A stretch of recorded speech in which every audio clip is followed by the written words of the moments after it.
Hello everyone, welcome back to my channel. तो आज हम लोग पढ़ने वाले हैं क्लास 9 का chapter number 8 of maths quadrilaterals. Chapters में इस चैप्टर में पुराने चैप्टर्स के जो लाइंस एंड एंगल्स का चैप्टर था, अच्छा हमारा ट्राइंगल्स का चैप्टर था, उसके कंसेप्ट्स काफ़ी सारे लगेंगे, लेकिन सारे मैं साथ साथ में रिवाइज करवाता जाऊँगा, समझाता जाऊँगा, जिससे आपको चैप्टर की डीप क्लैरिटी मिल जाएगी। तो चलिए फिर इस चैप्टर को स्टार्ट करते हैं। सबसे पहले एक क्वेश्चन आता है, व्हाट आर क्वाड्रिलेटरल्स। हमने पॉलीगन्स पढ़े थे, है ना, लास्ट ईयर पढ़े थे, इस ईयर नहीं पढ़े। तो पॉलीगन्स क्या होते हैं? लाइन सेगमेंट्स के द्वारा जो क्लोज फिगर बनाई जाए उसे हम कहते हैं पॉलीगन। समझ नहीं आया? लाइन सेगमेंट और पॉलीगन मैं आपको अच्छे से समझाता हूँ। हाँ जी, अब लाइन सेगमेंट होता है मतलब एक लाइन जो स्टार्ट हो रही है और ख़त्म भी हो रही है, उसे हम कहते हैं लाइन सेगमेंट, सीधी बात।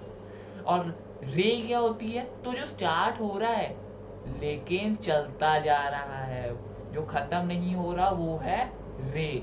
और लाइन क्या है? स्टार्ट भी नहीं होती, खत्म भी नहीं होती, बस चलती जाती है बिना किसी डायरेक्शन। एक ही मतलब एक ईस्ट में चलेगी, एक वेस्ट में चलेगी, एक नॉर्थ में, एक साउथ में, तो वो डायरेक्शन में चलती जा रही है, ना स्टार्ट हुई ना खत्म हुई। तो लाइन सेगमेंट कहा मैंने। अब लाइन सेगमेंट मतलब जो दोनों तरफ से खत्म हो रहा है, उससे क्लोज फिगर बन रही है। क्लोज फिगर का क्या मतलब है भैया? तो क्लोज फिगर का मतलब है कि वो फिगर बंद है, ठीक है। अब क्लोज फिगर कैसे, वो कैसे बनती है? तो मान लीजिए मैंने ये एक फिगर बनाई, ठीक है। इसमें अगर मैं हवा डालूं तो यहाँ से तो हवा चली जाएगी, है ना। तो ये तो हो गई ओपन फिगर, क्योंकि इसमें ओपनली हवा जा रही है। लेकिन अगर मैं वहीं पे ये फिगर बनाऊं तो इसमें तो हवा नहीं जाएगी, क्योंकि जगह ही नहीं है जाने की। तो जो फिगर पूरी तरीके से बंद है वो है क्लोज, और जिसमें हवा जा सकती है, हवा की एग्जाम्पल है जस्ट, हवा का कोई कंसेप्ट नहीं है इसमें, जिसमें हवा ना जा सके वो है क्लोज, और जिसमें जा सके वो है ओपन। आया समझ? तो ऐसा पॉलीगन जिसमें 4 लाइन सेगमेंट्स हैं और वो क्लोज है, मतलब एक ऐसा polygon with 4 sides is called quadrilateral, ठीक है। क्वाड का मतलब 4, और आप फिर 4 साइड वाला पॉलीगन जो होता है वो होता है क्वाड्रिलेटरल। आ गया समझ? कुछ मुश्किल नहीं। एक बार फटाफट से यहाँ पे डेफिनेशन पढ़ लेते हैं। A four sided polygon is termed as a quadrilateral, मैंने भी यही बताया, ठीक है। तो चलिए अब कुछ क्वाड्रिलेटरल्स देखते हैं, और इनकी properties are very important exam perspective से, स्पेशली पैरेललोग्राम की। तो इन्हें हमें ध्यान से पढ़ना है, समझना है, रटना नहीं है, पढ़ना है और समझना है। चलिए अब आती है सबसे पहला क्वाड्रिलेटरल जो कि है ट्रेपीजियम। ट्रेपीजियम में क्या होता है? एक पेयर ऑफ ऑपोजिट साइड जो होता है वो पैरेलल होता है।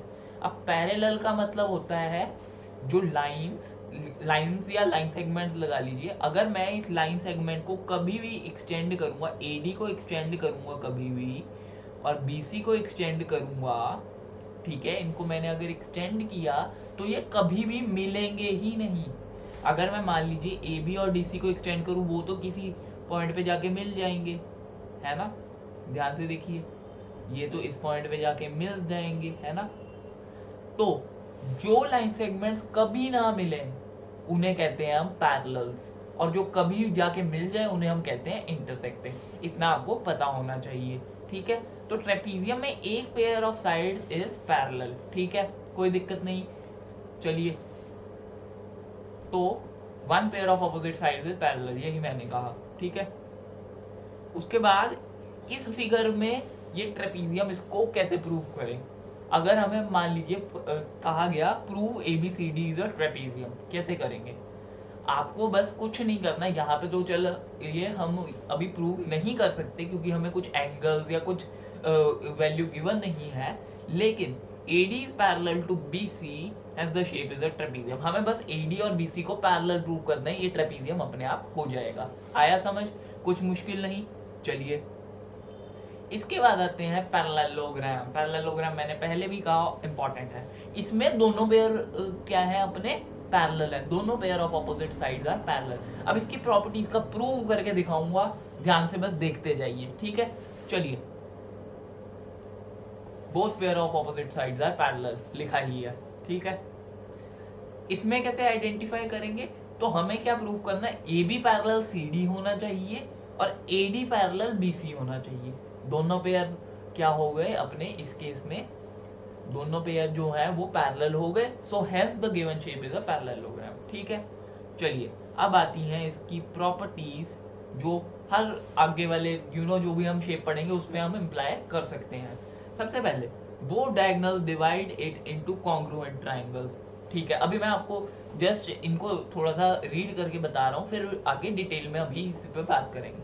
ऑपोजिट एंगल्स आर इक्वल, मतलब एंगल BD के बराबर होता है।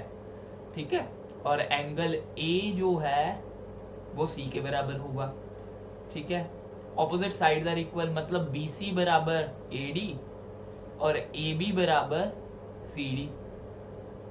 वो डायगोनल्स बाइसेक्ट ईच अदर। तो अगर मान लीजिए मैंने इसमें एक डायगोनल बनाया, डायगोनल क्या होता है, ऑपोजिट वर्टिसेस को ज्वाइन करने वाला, मतलब जैसे A और C को ज्वाइन करने वाला एक डायगोनल होगा। तो मैंने इसको ज्वाइन करवा दिया। ठीक है, अब क्या होगा, यहाँ पे मान लीजिए मैंने एक पॉइंट O लिया, तो AO जो होगा वो OC के बराबर होगा, और जो BO होगा वो OD के बराबर होगा। आया समझ, मतलब इक्वल भाग में बांट दिया हमने उसे। अब चलिए मैं इसको डिटेल में आपको समझाता हूँ। ऑपोजिट एंगल्स आर इक्वल, पहले इसको प्रूव इसलिए करेंगे ताकि कॉन्ग्रुएंट प्रूव करने के लिए आसानी हो जाए। चलिए, अब ऑपोजिट एंगल्स इक्वल। अच्छा, हमने पैरेलल लाइंस वाली लाइंस एंड एंगल में प्रॉपर्टीज पढ़ी थी। क्या कहा था कि अगर ट्रांसवर्सल पास करे पैरेलल लाइन से तो कुछ प्रॉपर्टीज लग जाती हैं।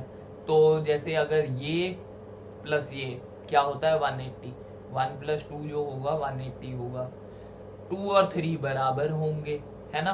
तो ऐसी सी हमने कुछ प्रॉपर्टीज पढ़ी थी। अच्छा, अब उसमें इसमें हम कुछ उन्हीं प्रॉपर्टीज का इस्तेमाल करेंगे। चलिए, अब यहाँ पे BC is parallel to AD, parallelogram है, दोनों पेयर जाहिर सी बात है कि पैरेलल होंगे। तो BC is parallel AD and AB is the transversal. AB क्या है, ट्रांसवर्सल है, जाहिर सी बात है, समझ आ रहा है। तो अब अगर ये पैरेलल है, ये ट्रांसवर्सल है, तो जो हमारा एंगल B होगा और A होगा उनका सम 180 तो होना चाहिए, है ना। आया समझ। अच्छा, अब हम पैरेललोग्राम को थोड़ा सा घुमा के देखेंगे। हम देखेंगे इसको इस सीक्वेंस में, जैसे मैं घुमा अपना एरो लेके जाता हूँ वैसे वैसे आप देखिए उस शेप को बना के। अब अगर हम ध्यान से देखें तो AB और CD भी तो पैरेलल है, और जो हमारा AD है वो ट्रांसवर्सल है ना। ये ट्रांसवर्सल है और वो क्या है, पैरेलल है। AB और CD पैरेलल है, तो इनका सम भी 180 ही होगा। जो हमारा ये मान लीजिए 1 है, ये 2 है, ये 3 है, तो एंगल 1 + 2 180 होगा, एंगल 1 + 3 भी 180 होगा। जाहिर सी बात है, कोई दिक्कत नहीं। अच्छा, ये मैं एक तरफ से प्रूव कर रहा हूँ, दूसरी तरफ से आप मेरे को प्रूव करके कमेंट में बताएंगे। ठीक है, चलिए, अब अगर मैं इसमें आपको लिखूं तो एंगल 1 प्लस एंगल 2 180 के बराबर। क्यों, यहाँ पे रीजन मैं नहीं लिख रहा, आपने अपने एग्जाम में लिख के आना है को इंटीरियर एंगल। और एंगल 1 प्लस एंगल 3 भी 180 है। यूक्लिड का रूल कहता है, यूक्लिड का रूल छोड़िए, मैं आपको एक बड़ी सरल एग्जांपल से बताता हूँ। मान लीजिए मेरे और श्याम की हाइट का जो टोटल है वो 180 है, बहुत ज़्यादा बता रहा हूँ बट 180 है। चलो 6 लेते हैं, मेरे और श्याम की हाइट का टोटल 6 है, और मेरे और राजू की हाइट का टोटल भी 6 है। तो मेरे और श्याम का टोटल और मेरे और राजू का टोटल बराबर नहीं हो जाएगा। देखिए और इजी वर्ड्स में, अगर राम की हाइट 6 है, मेरी हाइट भी 6 है, तो मेरी और राम की हाइट तो 6 ही होगी ना। पिछली एग्जांपल थोड़ी सी कॉम्प्लिकेटेड से, ये तो सीधी है ना। आया समझ। तो अब इस केस में हम क्या करेंगे, angle 1 plus angle 2 equal to angle 1 plus angle 3, है ना। क्योंकि ये इसका 180 कैसे निकाला, ये जो एंगल 1 और 3 है, ये बच्चों को कंफ्यूजन होती है क्योंकि वो घुमा के देखनी है हमने बस फिगर। ठीक है, आया समझ। तो हमने इसको इक्वेट कर दिया, एंगल 1 से एंगल 1 कटा, एंगल 2 बराबर 3, यही तो हमें प्रूव करना था। अब आप प्रूव करेंगे एंगल 1 बराबर 4, बिल्कुल सेम तरीके से करना है, बस आपको क्या करना है, प्रूव करके मेरे को कमेंट सेक्शन में बताना है। ठीक है, चलिए अब हम प्रूव करेंगे opposite sides are equal. Opposite sides का थोड़ा सा कॉम्प्लिकेटेड है प्रूफ, बट हम करेंगे, ठीक है। चलिए, कॉम्प्लिकेटेड तो नहीं है, बस कॉन्ग्रुएंस लगनी है। अगर आपने ट्राइंगल का चैप्टर अच्छे से नहीं पढ़ा तो उसको पढ़ के आइए, क्योंकि इसमें बहुत सारे उसके रूल्स लगने वाले हैं। चलिए, अब इस पार्ट से हम दो चीजें प्रूव कर लेंगे। एक तो कॉन्ग्रुएंट में डायगोनल डिवाइड करता है, ठीक है, और हम प्रूव कर लेंगे साइड्स आर इक्वल। चलिए, अगर मैं इसमें आपको दिखाऊं, अगर मैं इसमें एक डायगोनल को कंस्ट्रक्ट कर दूं, AC को हमने किया कंस्ट्रक्ट, हमने ये तो प्रूव कर दिया एंगल B बराबर एंगल D, है ना। अच्छा, अगर हम ध्यान से देखें, ध्यान से देखिए, अगर हम ध्यान से देखें तो ये जो हमारा BC है ये AD के पैरेलल है ना, और जो ट्रांसवर्सल है वो है AC। तो ऑल्टरनेट इंटीरियर एंगल्स की प्रॉपर्टी के चलते एंगल 1 बराबर एंगल 2 होना चाहिए, बिल्कुल होना चाहिए।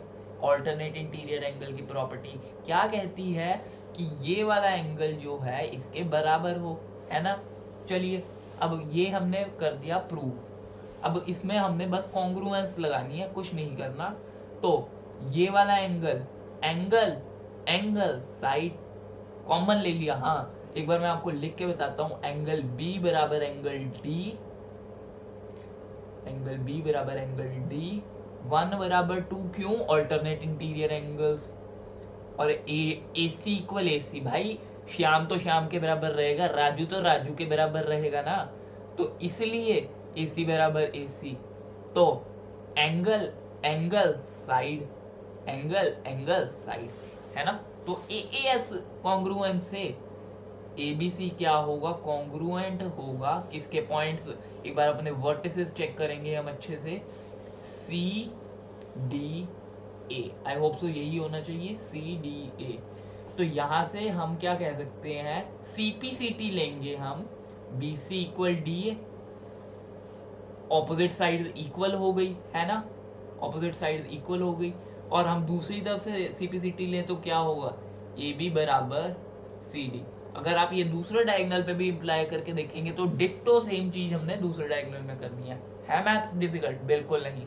तो यहाँ से हमने 3 प्रॉपर्टीज प्रूव कर दी, 1 2 3। इनके प्रूफ इतने इंपॉर्टेंट नहीं है, लेकिन फिर भी आप समझ लीजिए, क्योंकि एग्जाम में कभी कभी घूम के क्वेश्चन आ जाता है, ठीक है। चलिए, अब हम क्या करेंगे, डायगोनल्स बाइसेक्ट करते हैं एक दूसरे को, इसको प्रूव करेंगे। तो इसमें हमने क्या करना है, ऑपोजिट ट्राइंगल्स को लेना है, ठीक है। ये मैंने 2 डायगोनल्स बनाए हैं, तो अगर मैं इसको O नाम दे दूं, तो इसको, ये वाला जो ट्राइंगल है और इसको, इन दोनों को हमें कॉन्ग्रुएंट करना है। कैसे करें, तो हमें एक चीज तो पक्की दिख रही है साफ कि AB और CD बराबर, हमने अभी प्रूव किया, AB इक्वल टू CD, ठीक है। उसके बाद ये वर्टिकली ऑपोजिट एंगल्स इक्वल होते हैं, ये हमने सीखा था, लाइन एंड एंगल्स और ट्राइंगल के कंबाइंड कंसेप्ट लगे हैं क्वाड्रिलेटरल में, ठीक है। चलिए, अब ये वाला angle, angle 1 equal to angle 2 हो जाएगा, 1 इक्वल टू 2, क्योंकि वर्टिकली ऑपोजिट है। तीसरी क्वांटिटी अब हम ढूंढते हैं, तो तीसरी क्वांटिटी हमारे पास, मैंने आपको बताया था, क्या बताया था, तो जो हमारे ऑल्टरनेट इंटीरियर एंगल्स हैं वो इक्वल होते हैं, तो इसलिए एंगल 3 इक्वल एंगल 4। आप इस पर्सपेक्टिव से देखिए, AB और CD पैरेलल है, और जो हमारा BD है वो ट्रांसवर्सल है, तो इसलिए ये दोनों इक्वल आ गए। अब क्या रूल लग रहा है इसमें, देखते हैं। AAS लग रहा है, angle angle side, angle angle side. हाँ, एंगल एंगल साइड रूल से ABO कॉन्ग्रुएंट हो जाएगा किसके, एक बार ध्यान से देखते हैं, CDO, आई थिंक, हाँ, CDO के कॉन्ग्रुएंट हो जाएगा।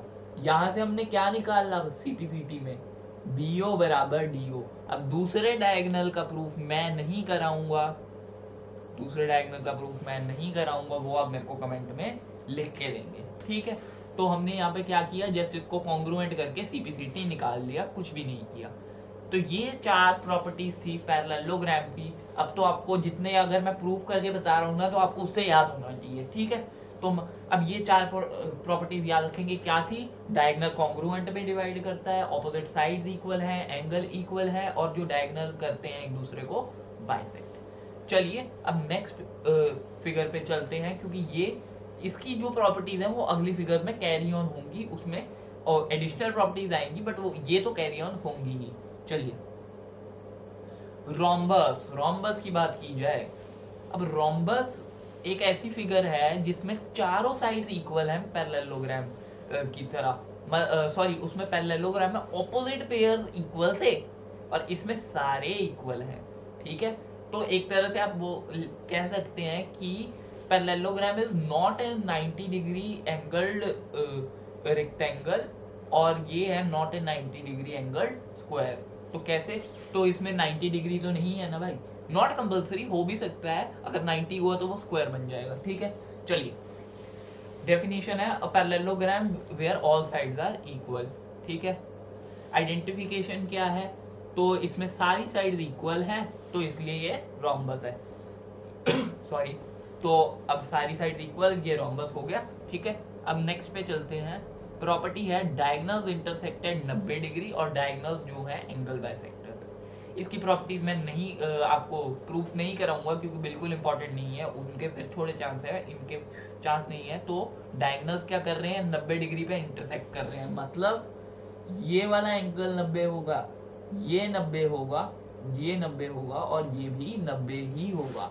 और डायगोनल्स और एंगल बाइसेक्टर का मतलब ये बराबर ये बराबर ये बराबर ये, और ये बराबर ये। आया समझ? तो यही चीज है बस, इसकी आप प्रॉपर्टीज याद कर सकते हैं, नहीं तो आप इनको बार बार क्वेश्चन में सॉल्व करेंगे तो अपने आप ऑटोमेटिकली याद हो जाती हैं। चलिए अब चलते हैं नेक्स्ट फिगर पे।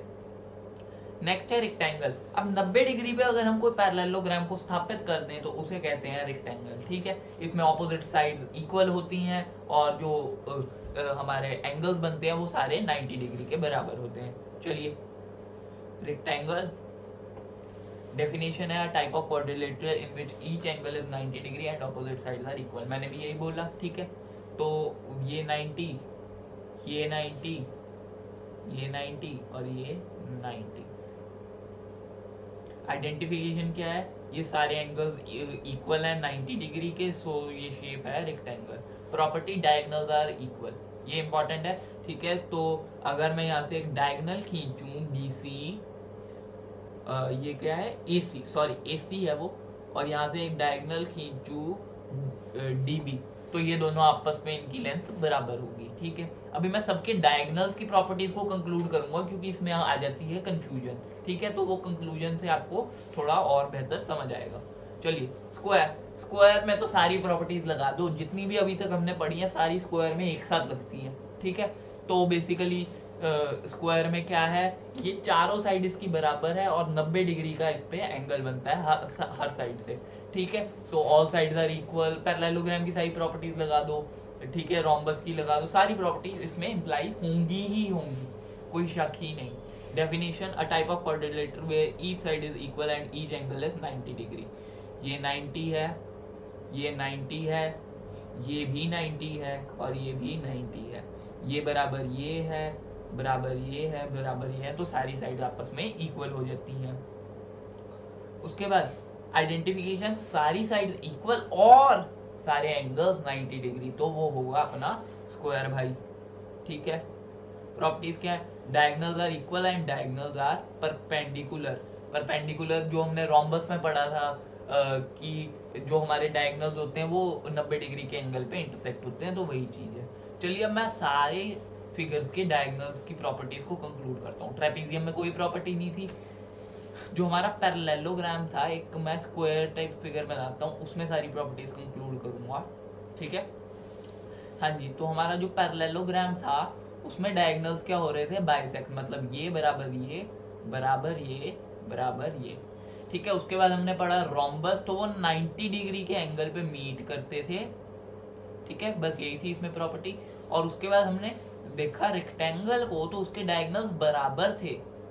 बराबर मतलब आपस की लेंथ में बराबर थे, तो हमें कंफ्यूज नहीं होना वर्ड्स में। बाइसेक्ट, 90 डिग्री, इक्वल, हमें बस इनको थोड़ा सा समझने की जरूरत है, बहुत आसान है, ठीक है। चलिए, अब इसी के साथ हमने क्या किया, अपनी प्रोबेबली आई थिंक पहली एक्सरसाइज को कर दिया कंप्लीट। हाँ जी, मैं आपके लिए लाया हूँ वेन डायग्राम, इससे आपको और क्लैरिटी मिलेगी। एक बार फटाफट से इसको देखते हैं। जो भी मैंने आइसोसेलेस, ट्रेपेजॉइड, ये सब वगैरह लिखा है, ये सब जरूरी नहीं है, आपके सिलेबस का नहीं है, तो एक बार इन चीज़ों को आप थोड़ा सा इग्नोर कर सकते हैं। ट्रेपेजॉइड, ठीक है, ये सारी चीज़ें इग्नोरेबल हैं। चलिए, अब क्या है, क्वाड्रिलेटरल्स हमने पढ़ा, फोर साइडेड पॉलीगन, ठीक है। उसके बाद हमने पढ़े ट्रेपीजियम। तो सारे ट्रेपीजियम के अंडर ही बाकी सारी शेप्स आती हैं, जितने भी ट्रेपीजियम है उनके अंडर ही सारी शेप्स आ रही हैं। तो जैसे पैरेललोग्राम हो गया, रोम्बस हो गया। अच्छा, एक बार मैं आपको थोड़ी सी टर्म्स बता देता हूँ जो आपसे अक्सर पूछी जाती है, आपसे पूछा जाएगा exam. All squares are rectangles, आपने बताना है ट्रू या फॉल्स। तो आप इसका आंसर कमेंट में कीजिएगा। चलिए, अब मैं आपको वैसे बता ही देता हूँ, कमेंट तो रहने दीजिए। चलिए, अब ट्रेपीजियम जो है उसमें एक साइड क्या होती थी, पैरेलल, पैरेललोग्राम में दोनों पैरेलल। फिर आगे हम बढ़े तो रोम्बस में सारी साइड्स इक्वल, रेक्टेंगल में 90 डिग्री बट पैरेललोग्राम की तरह ऑपोजिट पेयर्स आर इक्वल। फिर स्क्वायर में सारी प्रॉपर्टीज लग रही हैं। तो एक बार आप इसको ध्यान से देख लीजिएगा। इसके हिसाब से सारे रोम्बस पैरेललोग्राम होते हैं, सारे स्क्वायर रेक्टेंगल होते हैं, कुछ रेक्टेंगल पैरेललोग्राम होते हैं, कुछ रेक्टेंगल ट्रेपीजियम होते हैं, ठीक है। तो ऐसे करके आप सारी चीजें समझ सकते हैं। इसी के साथ हमारी फर्स्ट एक्सरसाइज जो है एनसीईआरटी की कंप्लीट होती है, उसकी सारी थ्योरी कंप्लीट होती है। क्वेश्चन कराऊंगा जिससे आपको और ज़्यादा बढ़िया तरीके से क्लैरिटी मिलेगी, ठीक है। वो क्वेश्चंस करने के बाद आप और अच्छे से इन चीज़ों को समझ पाएंगे। अब दूसरे एक्सरसाइज में एक ही कंसेप्ट है और बहुत इंपॉर्टेंट कंसेप्ट है, क्या है, मिड पॉइंट थ्योरम। चलिए, आपके सामने मिड पॉइंट थ्योरम मैंने की पेश। अब मिड पॉइंट थ्योरम क्या कहती है, देखिए मैथ्स में आपको दो चीजें समझने की जरूरत है, एक तो थ्योरम्स क्या कहती हैं और दूसरी चीज कि उसका प्रूफ क्या है। तो यही दो चीजें हमने मिड पॉइंट थ्योरम में समझनी है। Proof is not very important, but अगर आपने समझना है तो समझ लीजिए, ठीक है। चलिए, तो मिड पॉइंट थ्योरम कहती है कि मैं इसी शेप से समझाऊंगा, ठीक है। मिड पॉइंट थ्योरम कहती है कि अगर मैंने कोई ट्राइंगल में 3 साइड होती हैं, है ना, उसमें से कोई दो साइड के मिड पॉइंट्स को आपस में ज्वाइन किया, कोई दो साइड के मिड पॉइंट को आपस में ज्वाइन किया, तो वो तीसरी साइड के पैरेलल होगा और आधा होगा, ठीक है। तो ये कहती है अपनी मिड पॉइंट थ्योरम। अब इसको एक बार मैं फिर से रिपीट करता हूँ इस फिगर की मदद से। तो इसमें ट्राइंगल है ABC, हमने क्या किया, AB का मिड पॉइंट लिया D और AC का मिड पॉइंट लिया E, दोनों के मिड पॉइंट्स को ज्वाइन किया, तो जो DE बना वो BC का आधा होगा और उसके पैरेलल होगा। यही कंसेप्ट है मिड पॉइंट थ्योरम का। ये समझ लिया तो प्रूफ इतना इंपॉर्टेंट वैसे है नहीं, स्टिल आपको मैं कराऊंगा क्योंकि मेरा काम तो है आपको टॉप पे पहुंचाना, ठीक है। चलिए, अब आगे सीखते हैं। तो इसका प्रूफ क्या है, आप क्या कीजिए, ये चीजों को नोट कर लीजिए जो मैं बता रहा हूँ। पिछली वाली प्रॉपर्टीज मैंने अच्छे से समझाई है, ये भी अच्छे से समझाऊंगा, बट ये थोड़ी सी भूलने वाली है। वो भूलने वाली नहीं है, वो हमने पहले भी पढ़ी हुई है 6, 7, 8 क्लास में। तो ये वाली चीज हम भूल जाते हैं, तो इसको लिख लीजिए। चलिए, अब हमने क्या किया, ABC एक ट्राइंगल बनाया, उसमें DE हमने मिड पॉइंट्स लिए और उनको ज्वाइन कर दिया। इतनी फिगर तो अपनी पहले तैयार हो गई। उसके बाद हम करेंगे कंस्ट्रक्शन। क्या कंस्ट्रक्शन करेंगे भैया, तो कंस्ट्रक्शन होगी, हमें EF बनाना है, ध्यान से सुनिए, EF बनाना है। मतलब हमने क्या किया, DE को एक्सटेंड कर दिया F तक, DF हमने एक लाइन कंप्लीट बनानी है और FC को हमने, F पॉइंट को हमने ज्वाइन करना है C से, सच दैट, ये बहुत इंपॉर्टेंट है, such that BCFD is a parallelogram. BCFD को हमने क्या करना है, पैरेललोग्राम बनाना है, ठीक है। चलिए, अब हमने इसको पैरेललोग्राम बना दिया। उसके बाद आता है अपनी प्रूफ की बारी। प्रूफ में हम क्या करेंगे, जो हमारा ट्राइंगल है ADE और जो हमारा ट्राइंगल है EFC, उसको हम क्या करेंगे, कॉन्ग्रुएंट। कॉन्ग्रुएंट कैसे करेंगे, तो इसमें हमारे सीधे सीधे रूल्स लग जाते हैं। तो ये वर्टिकली ऑपोजिट है एंगल 1, और इसको मैं नाम दे देता हूँ 2। एंगल 1 और 2 जो है वर्टिकली ऑपोजिट है ना, ठीक है। उसके बाद और क्या आ रहा है, तो हमारा जो ई था वो मिड पॉइंट था, तो ए ई बराबर ई सी भी आ जाएगा। एक बार ये लिखते हैं सारी चीजें, एंगल 1 बराबर एंगल 2, ए ई बराबर ई सी। क्यों, क्योंकि वो मिड पॉइंट था हमारा ई, ठीक है। उसके बाद हमारे पास क्या आता है, ये दोनों को पैरेलल प्रूव नहीं करना, लेकिन समझिए पैरेलल क्यों है, एडी और एफसी पैरेलल क्यों है। तो अगर हम बात करें A B parallel, sorry D B parallel F C, क्योंकि पैरेललोग्राम है तो ऑपोजिट साइड्स आर पैरेलल, ठीक है। उसके बाद हम क्या कह सकते हैं कि ए भी एफ सी के पैरेलल होगा। क्यों, क्योंकि वो उसी की एक्सटेंशन है आगे। तो कभी भी मैं एक चीज बताना चाहता हूँ आपको, अगर ये है लाइन मान लीजिए, अगर मैं इसको एक्सटेंड करूंगा तो भी तो ये इसके पैरेलल ही रहेगी ना, ठीक है। तो जब भी हम किसी चीज को एक्सटेंड करते हैं तो उसकी एक्सटेंशन भी पैरेलल होती है। ये एक्सटेंशन है, ठीक है, और ये हमारी ओरिजिनल लाइन है, तो ये एक्सटेंशन इसके पैरेलल होगी। तो बस वही चीज लग रही है यहाँ पे, एडी एक्सटेंशन थी और एफसी क्या है, उसके पैरेलल। आया समझ? चलिए, ओ यार सारा मिट गया चलो कोई बात नहीं। तो अगर ये पैरेलल है, ये पैरेलल है, और फिर हमारा AC भाई ट्रांसवर्सल है, तो ये एंगल बराबर ये एंगल होना चाहिए कि नहीं, होना चाहिए ना, ऑल्टरनेट इंटीरियर एंगल्स के कारण। सो हेंस हम क्या लिख सकते हैं, एक बार फटाफट से मैं फिर से लिख देता हूँ, एंगल 1 इक्वल एंगल 2, ठीक है, AE बराबर EC, और लास्ट में हम लिखेंगे एंगल 3 इक्वल टू, ये वाला एंगल है अपना 4, एंगल 3 इक्वल, ये 4 क्यों आ गया, एंगल 3 इक्वल एंगल 4, ठीक है। तो दो एंगल हैं, angle side angle, angle side angle. So भाई एएस से रूल से हमने यहाँ लिखा हुआ है ADE और CEP क्या है, CEP, P नहीं है वो, CEF होना चाहिए, हाँ जी CEF, ठीक है।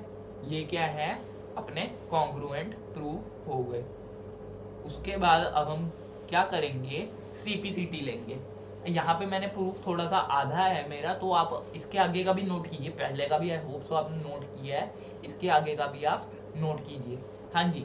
तो अब हमने लेना है CPCT, ये दोनों कॉन्ग्रुएंट हो गए। अच्छा, CPCT में हम क्लियरली देख सकते हैं, यहाँ पे F है याद रखिएगा, तो जो DE है वो EF के बराबर आ रहा है, DE is equal to EF, ठीक है।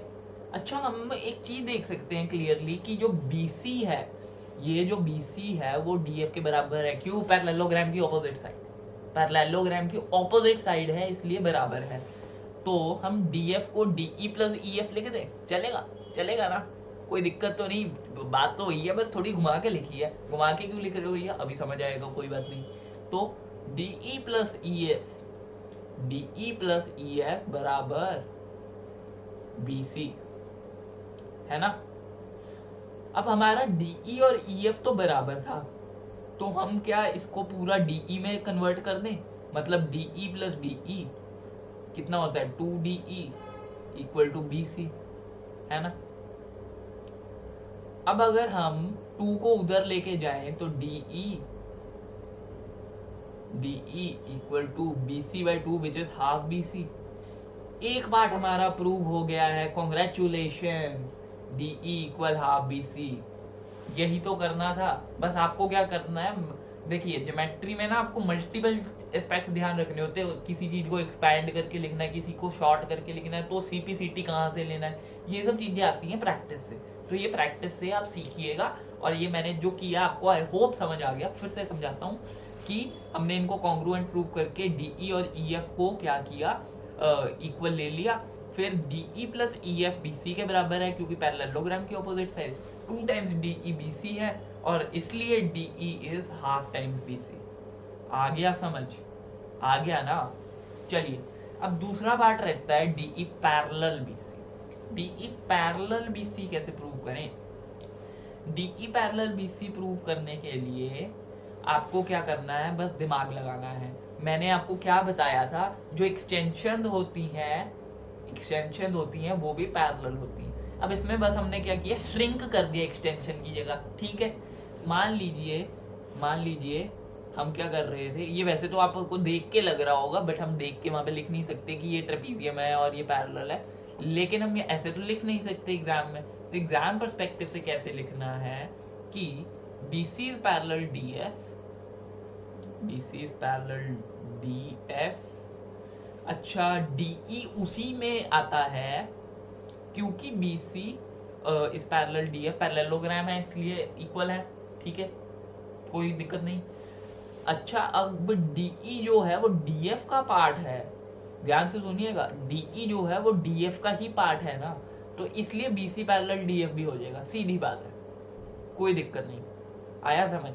तो इसलिए हमने दोनों पार्ट प्रूव कर दी। यही थी अपनी मिड पॉइंट थ्योरम। एक बार फिर से सुनिए, मिड पॉइंट थ्योरम का मतलब है अगर हमने दो साइड्स के मिड पॉइंट्स को ज्वाइन किया तो वो तीसरी साइड के आधे होंगे और पैरेलल होंगे। ठीक है, आया समझ? चलिए अब आते हैं हम क्वेश्चन से बच्चे डरते हैं और क्वेश्चंस के लिए ही तो हमने इतनी लंबी थ्योरी पढ़ी है। अब क्वेश्चन करने में आता है ना मैथ्स में तो मजा, तो चलिए फिर क्वेश्चंस भी करते हैं। सबसे पहले ABCD is a quadrilateral in which PQRS are midpoints of sides AB, BC, CD and DA. AC is the diagonal. Show that. तो वो क्या कह रहा है कि DA का मिडपॉइंट है S, DC का है R और CB का है Q और AB का है P। ये मिड पॉइंट्स हैं इनके। AC जो है डायगोनल है, तो हमें क्या प्रूव करना है, SR पैरेलल है AC के, SR AC के पैरेलल है और हाफ AC। अब देखिए, अगर ये क्वेश्चन आता है आपको 3 नंबर में, 4 नंबर में, 5 नंबर में, 2 नंबर में, तो आप पूरी मिड पॉइंट थ्योरम प्रूव करेंगे। अगर 1 नंबर का क्वेश्चन है ना तो सीधा लिख दीजिए bye mid point theorem. Bye mid point theorem SR is parallel AC and half times AC। क्यों? क्योंकि मिड पॉइंट थ्योरम क्या कहती है कि मिड पॉइंट्स को ज्वाइन करने पे ये जो तीसरी साइड है उसका आधा होगा और पैरेलल होगा। So by mid point theorem you can easily prove this question. चलिए अब उसके बाद क्या है, PQ इक्वल SR प्रूव करना है। PQ को SR के इक्वल कैसे प्रूव करें? अच्छा, एक चीज आप तो देखिए, half AC half times AC बराबर SR हाफ टाइम। एक बार मैं फटाफट से थोड़ी सी इंक हटा लूं, ठीक है, ये जो मैंने हैंड राइटिंग अपनी इतनी प्यारी से लिखी है ना सॉरी, तो इसे हटाना जरूरी है। हाँ जी, अब हाफ AC जो है, हाफ टाइम्स AC वो क्या है, SR है ना। क्यों? Bye mid point theorem, mid point theorem के चलते। अच्छा, अगर हम नीचे से देखें तो half PQ half AC PQ के भी बराबर है। ठीक है, अब अगर मेरी हाइट श्याम के बराबर है और श्याम की हाइट राजू के बराबर है तो मेरी और राजू की हाइट भी तो बराबर होगी। ये एग्जांपल मैं बार बार दे रहा हूँ क्योंकि मैं यूक्लिड के रूल्स को लर्न करने में बिलीव नहीं करता, मैं उन्हें समझाने में बिलीव करता हूँ। ठीक है, चलिए अब यहाँ पे हाफ AC इस साइड है, हाफ AC इस साइड है, तो SR इक्वल PQ नहीं आ गया बाय मिड पॉइंट थ्योरम। यही होगा ना, यही होगा ना। तो hence this part is also proved. अब हम क्या करेंगे, अब हम इसको पैरेललोग्राम प्रूव करेंगे। किसको? PQRS को। तो इसको एक बार हम फटाफट से अपने आंसर में देख लेते हैं। तो यहाँ पे जैसे मैंने ये आंसर खोला, ठीक है, ये फर्स्ट पार्ट है बाय मिड पॉइंट थ्योरम जो मैंने आपको बताया ही था। उसके बाद PQ इक्वल SR में भी सेम प्रूफ है जो मैंने आपको बताया था। उसके बाद इसमें हम क्या कर रहे हैं, पैरेलल्स प्रूव कर रहे हैं, कुछ नहीं कर रहे। देखिए हमने क्या किया, SR पैरेलल AC कर दिया, बाय मिड पॉइंट थ्योरम, है ना। फिर पी क्यू पैरेलल ए सी हो जाएगा बाय मिड पॉइंट थ्योरम, कोई दिक्कत नहीं, P Q parallel A C. अच्छा बाय मिड पॉइंट थ्योरम क्या हो जाएंगे, P Q equal S R भी हो जाएगा। P Q equal S R हमने पिछले पार्ट में ही प्रूव किया था, चाहे आप देख सकते हैं दोबारा से, P Q equal S R. और अच्छा हाँ, यहाँ पे ए सी ई सी है तो S R parallel P Q भी हो जाएगा, कोई दिक्कत नहीं। अब जब ये हो गया तो एक चीज सुनिए मेरी, मैथ्स में ना, अगर ध्यान से सुनिएगा, अगर ये दोनों साइड्स इक्वल हैं और पैरेलल हैं, और जो है वो हिंदी वाला और में अगर S R parallel A C है और S R parallel P Q है और S R equal to P Q है, तो हमें दूसरी साइड देखने की जरूरत नहीं है, हम सीधा लिख सकते हैं P Q R S is a parallelogram. So hence ये वाली जो मैंने अभी आपको बात बताई उसके चलते हुए ये क्या हो जाएगा, प्रूफ। ठीक है, चलिए अब नेक्स्ट क्वेश्चन को देखते हैं। हाँ जी, ये मेरा फेवरेट क्वेश्चन है क्योंकि इसमें कंफ्यूजन होती है बच्चों को, बट बहुत आसान है, तो इसको अभी ध्यान से समझिए। The angles of a quadrilateral are in the ratio 3:5:13:13। Find all the angles of the quadrilateral. Very simple. अब जो भी चीज रेशियो में है, जो भी चीज रेशियो है, मुझे ध्यान से सुनिए, तो उसका मतलब ये थोड़ी ना उसकी वैल्यू भी वही होगी। मान लीजिए अगर यहाँ पे रेशियो में है 3:5, तो इसका मतलब ये थोड़ी ना है कि एंगल्स की वैल्यू होगी 3 डिग्री और 5 डिग्री ना, ऐसा तो नहीं होता। तो हमें क्या करना है, उसके साथ एक कॉमन कांस्टेंट अलॉट करना है। कॉमन कांस्टेंट क्या होता है, तो बेसिकली कॉमन कांस्टेंट यहाँ पे वेरिएबल है, तो मान लीजिए let value of each angle, यहाँ पे लिखा ही है मैंने, common ratio between the angles be x.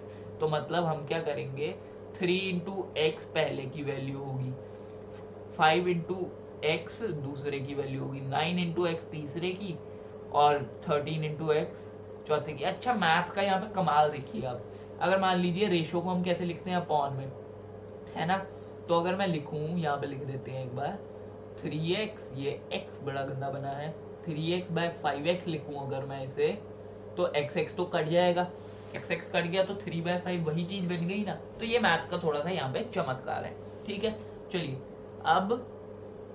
अब हमने क्या करना है, सारे एंगल्स का सम करना है। अच्छा क्वाड्रिलेटरल का हम सम कैसे निकालेंगे, हमने एट्स में एक प्रॉपर्टी पढ़ी थी कि 180 इंटू साइड -2 करके जो हमारी वैल्यू आती है वो एंगल्स का टोटल आती है एक किसी भी पॉलीगन में। हाँ यही प्रॉपर्टी लगनी है। तो 180 n की वैल्यू, n क्या है, नंबर ऑफ साइड्स, तो नंबर ऑफ साइड कितनी है क्वाड्रिलेटरल में, 4 माइनस 2, तो 2 तो फिक्स्ड वैल्यू है, is equal to the total angle between the in the polygon.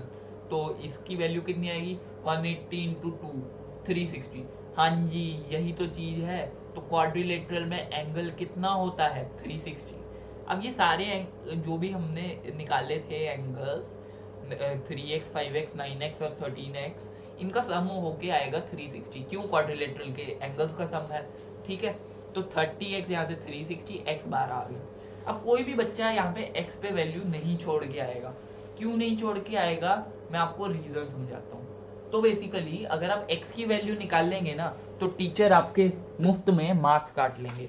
क्यों काटेंगे, तो उसका कारण ये है कि आपको पूछा गया है एंगल्स की वैल्यू निकालिए, तो एंगल्स तो नहीं निकले, हमने तो x की वैल्यू निकाल के छोड़ दी। तो एंगल्स कैसे निकाल लेंगे, यहाँ पे x की वैल्यू पुट कर देंगे, 3 टाइम्स x था तो x की वैल्यू कितनी निकाली, 12, तो 3 इंटू 12 36। ऐसे ही आप 5 में पुट कीजिए, 5x में, 9x में और 13x में, और अपना आंसर निकाल लीजिए।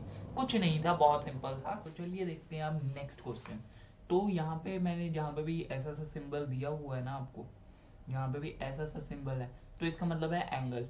वो थोड़ा सा यहाँ पे एरर हुई है तो सॉरी फॉर दैट, बट यहाँ पे अभी आप समझिए एंगल है। ठीक है, अब डायगोनल एसी जो है पैरेललोग्राम है, ये ABCD इज अ पैरेललोग्राम, ये एक हमें चीज पता चल गई, तो हम सारी पैरेललोग्राम की प्रॉपर्टीज लगा देंगे। ठीक है, उसके बाद हम क्या करेंगे, बाइसेक्ट करता है एंगल ए को, मतलब एंगल 1 बराबर एंगल 2। ये आप सारी चीजें गिवन में लिख लीजिएगा, मैं आपको जस्ट बता रहा हूँ। ठीक है, show that it bisects angle C also. अब एंगल सी का बाइसेक्टर भी है, ये हमें प्रूव करना है। कैसे करें, खुद सोचिए एक बार। तो अब एक सीक्रेट ट्रिक मैं आपको दे रहा हूँ, समझिएगा उसमें। ये दोनों ट्राइंगल्स कॉन्ग्रुएंट होते हैं, ये तो हमने प्रॉपर्टीज में पढ़ा था। Yet you prove it congruent, paper में अपने कॉन्ग्रुएंट प्रूव करके आइएगा, मार्क्स के हिसाब से कर लीजिए वैसे, ठीक है। तो ये कॉन्ग्रुएंट कैसे होते हैं वो मैंने आपको स्टार्टिंग ऑफ द वीडियो में बताया था, फिर से बता देता हूँ। ये ऑपोजिट साइड्स आर इक्वल, ये ऑपोजिट साइड्स आर इक्वल, ये कॉमन है। यहाँ पे तो हम ऐसे प्रूव कर देंगे, ठीक है, यहाँ पे तो हम ऐसे प्रूव कर देंगे क्योंकि हमें पता है। लेकिन जब आपको डायरेक्ट क्वेश्चन आए तो आप ऐसे प्रूव कर भी सकते हैं, बट आप थोड़ा सा जैसे तरीके से मैंने आपको स्टार्टिंग में कराया था वैसे कीजिएगा कि पहले एंगल्स को प्रूव किया, उसके बाद आपने प्रूव किया, ठीक है। तो वो स्टार्टिंग वाला तरीका याद है ना, तो उस हिसाब से आप कर लीजिएगा, ठीक है। चलिए, अब हमें क्या करना है, प्रूव करना है कि एंगल 1 बराबर एंगल 2, ठीक है। तो इसे कैसे प्रूव करेंगे, तो हम क्या कर सकते हैं, ये कॉन्ग्रुएंट है, ये कॉन्ग्रुएंट है, ठीक है। अब हमने क्या किया, ध्यान से सुनिएगा मेरे शब्दों को। तो एंगल जो हमारा 3 = 4 है ना, सीपीसीटी से हमने निकाला, सीपीसीटी से हमने क्या निकाला, तो सीपीसीटी, एक सेकंड में इसको एक बार आपको ट्राइंगल बना के दिखाता हूँ कौन से कॉन्ग्रुएंट किए हैं। A D C congruent, C B D, है ना, C B A, sorry C B A congruent, C B A. तो यहाँ से हम निकाल सकते हैं कि जो एंगल है अपना, कौन सा कॉन्ग्रुएंट हम सीपीसीटी से निकाल लें, ये तो क्वेश्चन आता है मन में। तो जो आपको यूज करना है उसे आप क्या करेंगे, निकाल लेंगे बाहर सीपीसीटी से। तो ये है डी सी ए, ये काम नहीं करेगा, डी ए सी, हाँ डी ए सी किसके बराबर आ रहा है, तो डी ए सी आ रहा है बी सी ए के, बी सी ए के, ठीक है। तो ये आ गए आपस में इक्वल। तो मैं एक सेकेंड थोड़ा सा इरेज करके साफ कर दूं स्क्रीन को, ठीक है। हाँ जी, ये हो गया। अब हमने क्या किया, सीपीसीटी से एंगल 3 = एंगल 2 कर दिया, angle 3 = angle 2 by CPCT. Angle 4 = angle 3 तो हमें गिवन ही था, तो एंगल 2 = एंगल 4 आ जाएगा। ट्राइंगल्स के चैप्टर में हमने कुछ किया था, पढ़ा था। अच्छा, एक ये चीज समझिए, जब राम श्याम वाली एग्जांपल हमेशा याद रखेगा, राम की हाइट मेरे बराबर है, मेरी हाइट श्याम के बराबर है, तो राम और श्याम की आपस में भी हाइट बराबर होगी, तो वो वाली चीज यहाँ पे लग रही है। अब यहाँ पे ध्यान से देखो, ध्यान से देखो, अगर ये एंगल बराबर ये एंगल हमने प्रूव कर दिया, तो ये दोनों साइड्स भी बराबर होंगी। क्यों बराबर होंगी भैया, अरे ट्राइंगल के चैप्टर में पढ़ा था, sides equal to, sides opposite to equal angles are equal, वो वाली प्रॉपर्टी लगा दो भाई, वो वाली प्रॉपर्टी लग रही है सीधी सीधी, कोई दिक्कत नहीं। तो वो प्रॉपर्टी लग रही है, इसलिए ये दोनों इक्वल। अच्छा, हमें ये तो पता ही था, अब सारा मैं इरेज कर रहा हूँ स्लाइड। ये हमने क्या अभी प्रूव किया, ये बराबर ये, ठीक है। पहले क्या था, ये पैरेललोग्राम था, तो A B equal to D C था और A D equal B C था। ये दोनों पार्ट इकट्ठे प्रूव कर रहा हूँ मैं, ध्यान से देखिए, ठीक है। ये दोनों पार्ट इकट्ठे प्रूव हो रहे हैं। तो अब यहाँ से हम क्या कर सकते हैं, अगर ये जो हमारा था, ध्यान से देखिए, B C equal A B हो गया, B C equal A B हो गया, तो यहाँ से हम क्या कर सकते हैं, यहाँ पे डबल डंडी पा सकते हैं, ठीक है। अब अगर ये डबल डंडी है, ये इसके बराबर है, ये भी डबल डंडी, तो इसलिए सारे साइड आपस में इक्वल होगी, सारी साइड इक्वल होगी, वो बन गया रोम्बस। और रोम्बस की हमने एक प्रॉपर्टी पढ़ी थी, क्या, वो क्या करता है, डायगोनल्स, जो हमारे एंगल्स है उसके डायगोनल्स बाइसेक्ट करते हैं। तो उस प्रॉपर्टी के चलते हुए ये बराबर ये हो जाएगा। तो यहाँ से हमने A B C D is rhombus दो ये प्रूव कर दिया, और बाइसेक्ट होता है वो भी प्रूव कर दिया। और इस तरीके से आपके नंबर एग्जाम में फुल आउट ऑफ फुल आएंगे। मैंने यहाँ पे थोड़ी सी आगे यहाँ पे लिखा नहीं है ये चीज कि उसको रोम्बस प्रूव करके करना है, डायरेक्ट लिख दिया, तो वो आप खुद समझ जाइएगा। आपने अगर लेक्चर देखा है तो आप समझ जाएंगे। चलिए एक बार फटाफट से मैं आपको रिकैप कर देता हूँ क्या किया हमने। ये कॉन्ग्रुएंट ये था, ठीक है। फिर हमने क्या किया, हमें गिवन था कि 1 = 2 है, और हमने सीपीसीटी से निकाला, सीपीसीटी से हमने क्या निकाला, तो हमने सीपीसीटी से निकाला कि 3 = 2 है, ठीक है। 1 = 2 गिवन था, और हमने निकाल लिया 3 = 2। नहीं, हमने वाइस वर्सा भी कर सकते हैं, आप ये वाला ट्राइंगल भी उठा सकते हैं। इस टाइम में ये वाला उठा रहा था ट्राइंगल, तो 1 = 2 हमें क्या था, गिवन था, ठीक है। उसके बाद हमने क्या किया, 3 = 2 निकाल लिया सीपीसीटी से, तो 1 = 3 आ गया, इसलिए ये साइड इक्वल हो जाएंगी और आपस में सारी साइड इक्वल। तो हमने क्या किया, रोम्बस की प्रॉपर्टी को लगा दिया। आया समझ, कुछ नहीं था, वेरी गुड। चलिए अब इसके बाद हम चलते हैं नेक्स्ट क्वेश्चन पे। हाँ जी, अब ये इसमें डायग्राम क्वेश्चन में गिवन नहीं था, मैंने आगे अटैच किया है डायग्राम, लेकिन अभी आप मेरे साथ बनाइए। मेरे साथ नहीं, मतलब आप पहले खुद क्वेश्चन पढ़िए, पॉज कीजिए और फिर बनाइए। चलिए, ABC is a right angle triangle, right angle at C. एक राइट एंगल ट्राइंगल है जो सी पे राइट एंगल है। ए सी पे राइट एंगल है, तो यहाँ पे बी लिख दूं ना भाई, जो जहाँ पे राइट एंगल है मतलब वो 90 डिग्री का एंगल है, तो ये ए बी सी बी या ए सी ए बी सी लिख लीजिए, ठीक है। उसके बाद a line through the mid point M of hypotenuse A B, A B का मिड पॉइंट है एम, ठीक है। And parallel to B C intersects A C at D, A C को डी पे मीट कर रहा है, इनको ज्वाइन किया। जहां भी मिड पॉइंट वर्ड पढ़ लिया वहां पे लगाएंगे मिड पॉइंट थ्योरम, ठीक है, कोई दिक्कत नहीं। चलिए अब show that D is the mid point of A C. अच्छा, इसमें कन्वर्स लगना है मिड पॉइंट थ्योरम का, मैंने कन्वर्स का आपको बताया नहीं। कन्वर्स वर्ड यहाँ भी आ जाए मतलब उल्टा, मिड पॉइंट थ्योरम का उल्टा।